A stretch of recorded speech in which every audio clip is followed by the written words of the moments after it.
أعوذ بالله من الشيطان الرجيم. بسم الله الرحمن الرحيم. يا أيها الذين آمنوا أطيعوا الله وأطيعوا الرسول وأولي الأمر منكم. إن الله يأمركم أن تؤدوا الأمانات إلى أهلها وإذا حكمتم بين الناس أن تحكموا بالعدل. إن الله نعم ما يعظكم به إن الله كان سميعا بصيرا. يا أيها الذين آمنوا أطيعوا الله وأطيعوا الرسول وأولي الأمر منكم. فإن تنازعتم في شيء فردوه إلى الله والرسول إن كنتم تؤمنون بالله واليوم الآخر ذلك خير وأحسن تأويلا. گزشتہ درس میں اہل کفار کے انجام بد کا ذکر تھا اور اس کے ساتھ ساتھ اہل ایمان پر اللہ کی طرف سے کی گئی نعمتوں کا تذکرہ تھا. جنت اور اس کے اندر کا داخلہ اور اس کی نعمتیں، یہ اخروی نعمتیں تھیں. اور اس درس میں اللہ تبارک و تعالی ایک امر اور حکم صادر فرماتے ہیں.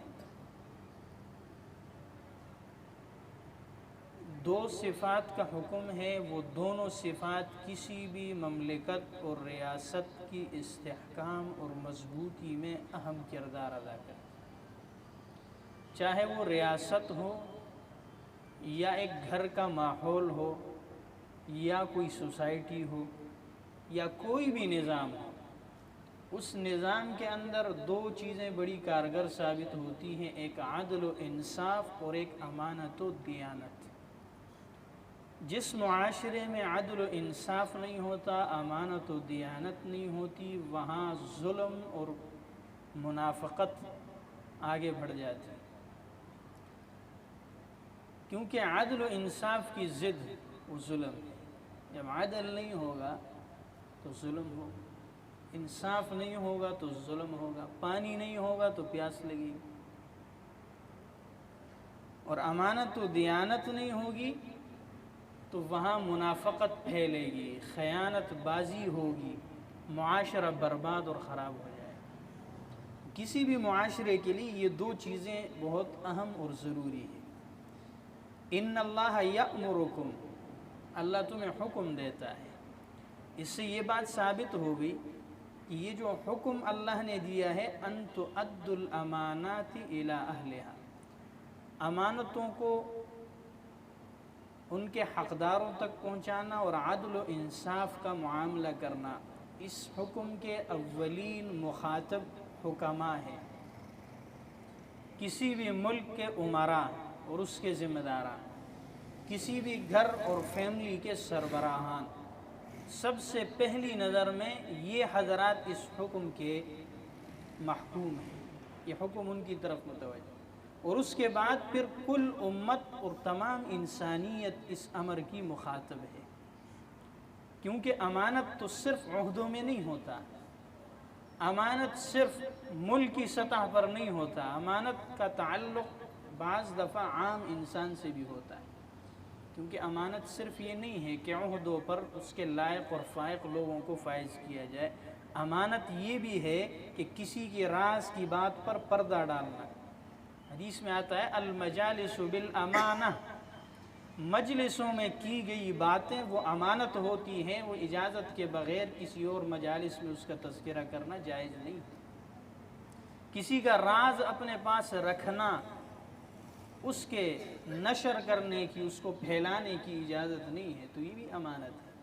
تو ان امانات کے طور پر ان کو مد نظر رکھتے ہوئے ہر فرد اس امر کا متوجہ ہونے والا اور اس امر کے ضد میں آتا ہے. ویسے اس آیت کا شان نزول تو ایک واقعہ ہے. جناب رسول اللہ صلی اللہ علیہ وسلم نے، یہ پنکھا چلا ہوا ہے، 20 رمضان المبارک بروز جمعہ 8 ہجری. جہانگیر بھائی اتنے پرانے نمازی ہو، پنکھے کا بٹن بھی معلوم نہیں.